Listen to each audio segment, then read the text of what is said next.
Happy Halloween week, all, even though this is already November 1st, and so Halloween is done and gone. The topic this week asks that we do our presentations in costume and talk about how our gender identities affect our choice of Halloween costumes. You see, I am not actually wearing a Halloween costume at this time. I love Halloween, and I'm really into it, and I love everything about it. However, my Halloween costume is not compatible with shooting YouTube videos because it makes my voice difficult, if at all possible, to make out.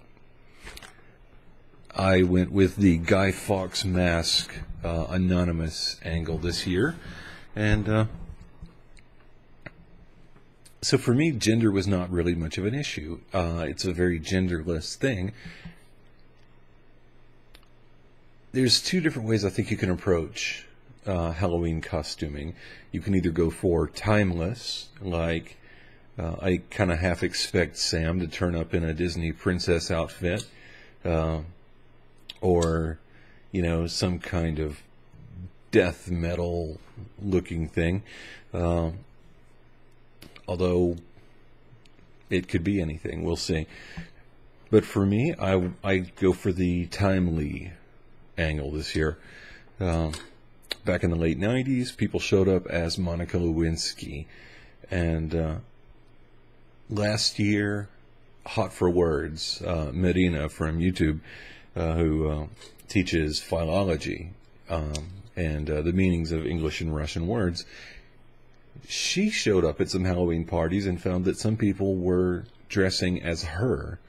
And in the last couple of years, I've known some people who have dressed as Lady Gaga. And this year, I just felt like anonymous was the way to go. If you look at what 2011 is all about, there's been Lulzsec, there's been Anonymous, you've got the Occupy Wall Street and Occupy Everywhere movement that I don't think is anywhere near running out of steam, because people are sick and tired of being screwed over by a system that seems to support the ultra rich and then makes the rest of us pay for it. And I just feel like if you can get through 2011 and be oblivious to this, you are in some kind of special circumstance.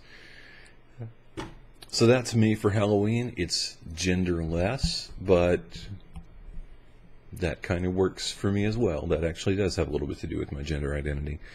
Now, I do want to touch briefly on last week's topic as well, because last week I just didn't quite make it. And Sam wanted to know, when we are presenting as our not assigned at birth gender, what is more important to us? Being perceived as our not assigned at birth gender, i.e. passing, or being treated as our presenting gender, whether we pass or not. And also our top 5 favorite movies, which, that's a tough one. But when I'm out and about and I'm presenting as either male or female or androgynous or generally masculine or generally feminine, or however I present, because I don't present in one specific way, I really just want to be treated with a little bit of dignity, and I don't really harbor delusions that I really pass exactly. Although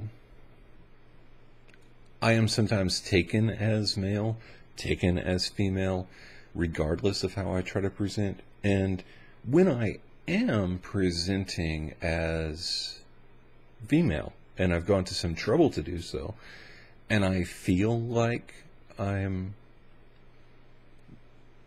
if not passing, then I'm being treated in such a manner that it's indistinguishable, that's a very good feeling. Because if you put some time and love and expense and effort into something like that, then you don't want to walk around feeling like you look like a poser, you know? So I think there's a certain amount of importance to passing, but for those of us who, I don't know, for some of us, passing is not something we can really count on quite as much. It's very important to just be treated in a manner that is consistent with our presentation. I favor waitresses and attendants and co-workers and friends and family who treat me as Sydney instead of as that other form of presentation, which I don't normally favor.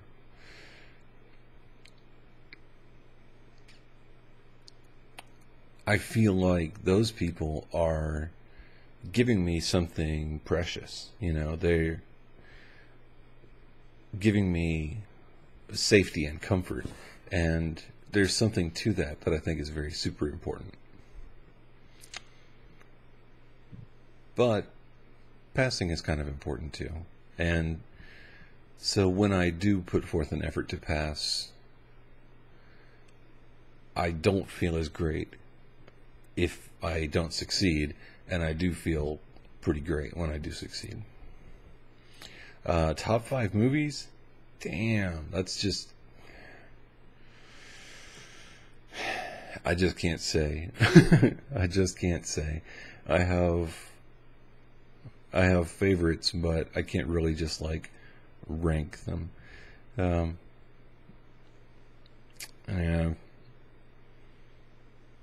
not much I can say there.